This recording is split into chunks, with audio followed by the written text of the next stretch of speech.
Merci beaucoup. J'ai la chance que la question suivante me permet de terminer li ma démarré woon. Dieu fait bien les choses, hein. Parce que li ma doon wax léegi mooy réew mi dafa am opposition boo xam ne nii jàkkaarloo woon ak ñun bi ñu yoree pouvoir ci sos ci tilimal der ci wax lu ñaaw def tout pour liquider ñu jàpp nañu noonu la ñu war a continuer tey sauf que bëri na loo xam ne ñemeetuñ ko. am na député boo xam ne fii bokk na ci ñi daw tey fii la taxaw ne Ousmane Sonko rebelle MFDC am naa preuve bi duñ ko jox réew mi et cetera. Est-ce que tey sañ na taxawaat wax ko? Du ko ñeme. téeméeri fi tam ñeme foofu la ñu wutee ndax man li ma daan wax bi may nekk opposition damay taxaw wax ko assumer ko mais dañuy dem fay ay nit ñii ay journalistes lañu ñii ay soi-disant chroniqueurs ne leen dem leen di diffuser de fausses nouvelles dem leen di sos ci nit ñi. léegi wax nga affaire 300 les policiers lu ne dégg nañ ko ci policiers yooyu recrutement politique la woon li ci ëpp. policier boo xam ne amul benn niveau d'étude mënul bind turam ñu jël ko dugal ko ci suñu police loolu am na ci du ma ne ñëpp la ak yeneen bi débat bi posé woo ñu xool cas yi c'est pas l'autorité politique même qui a décidé c'est leur propre hiérarchie qui a fait la proposition ne lii matalul charte police mënuñu koo bàyyi suñu biir ça nous pose problème. C'est la propre hiérarchie policière qui a fait la proposition. Ça n'a rien de politique. suñu ñëwoon fekk fi policiers yoo xam ne seeni kilifa dañ koo valider ne lii la ñu soxla it dañ leen di bàyyi ñu continuer dem ngeen bëgg a utiliser loolu en pensant que c'est un secteur sensible. C'est des gens qui ont une formation qui peuvent demain se sortir manifester xeex ak alkaati ngeen nekk ci yooyu. C'est-à-dire suba ba ngoon jot seen ñaan mooy réew mi déstabiliser wu pour ñu ne problème am na fi et vous faites feu de tout bois. Et vous utilisez souvent, malheureusement, des gens que je qualifie d'inconscients. Ñu ne ci plateau yi di wax. Par rapport à la question posée par l'honorable député, dama wax sànq ni la politique pénale est définie par le pouvoir exécutif. Ci domaine bii maanaam annoncé ko Sénégal yépp nag désormais la politique pénale c'est zéro tolérance en la matière. ma wax ko ñëpp sur le fondement de la constitution de la République du Sénégal non contre Pape Djibril Fall amoo sañ-sañ xëy rek dugg ci moom dugg ci këram tudd jabaram tudd doomam saaga ko wax lu ne au nom de la politique.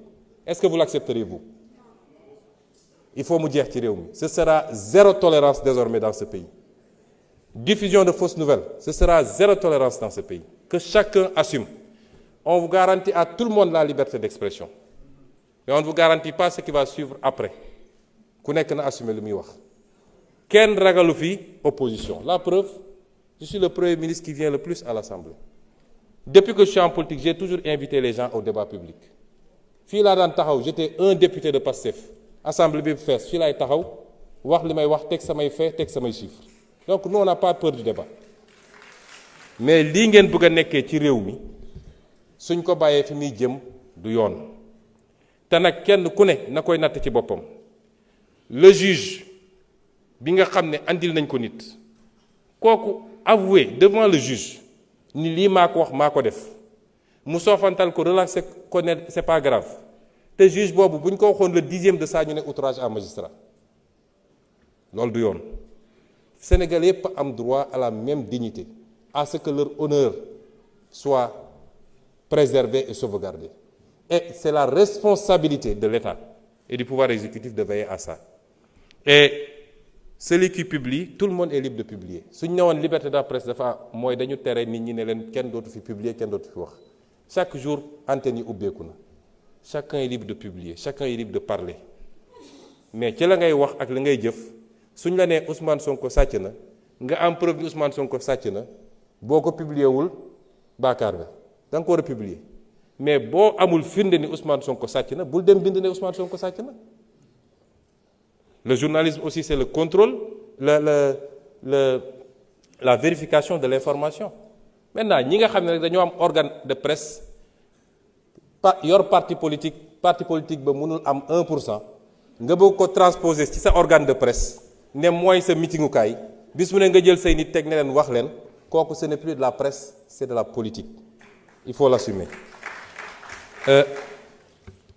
Pour ce qui est maintenant de solution yi communication mi ngi ci l'État a le devoir de garantir à tous les citoyens les libertés yi constitution bi accordé, liberté d'aller et venir, liberté d'association, liberté d'opinion. Mais l'État a le devoir également de l'encadrer. Il y a un travail éducatif, certes, parce que li xew dernièrement suñu société te man je suis logique avec moi-même, j'ai été opposant mun ngeen génne samay vidéo yu bëri yu ma wax ak samay militants ne leen santuma kenn saaga ak xaste parce que loolu du suñu ADN man dama bokk fi ma bokk man ñun xamuñu saaga suñu jotee su meeku rek la li ñuy régler ba pare ku nekk solaat dem sax moo ñu gën a taxaw di saaga xamuñu loolu. Et j'ai toujours dit à mes militants tere naa ku wootew ci man di wër di xaste di saaga ak ku munti doon ça on est constant avec nous-mêmes.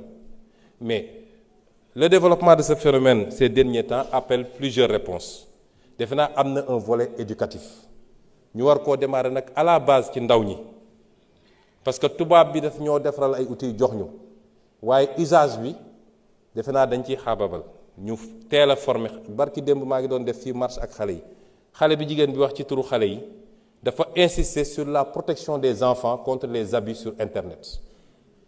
tey kenn ku ne ci ñun war nga am looy tiit su dee sa doom mi ngi fréquenter Internet loolu il faut ñu xool nuñ koy gérer il faut mu am communication il faut mu am éducation il faut mu am waxtaanaat suñu biir mais il faut mu am fermeté également dans la gestion de certaines dérives loolu mënul ñàkk ci mbir mi également. ma dellu si waat aussi ci li ñu wax ci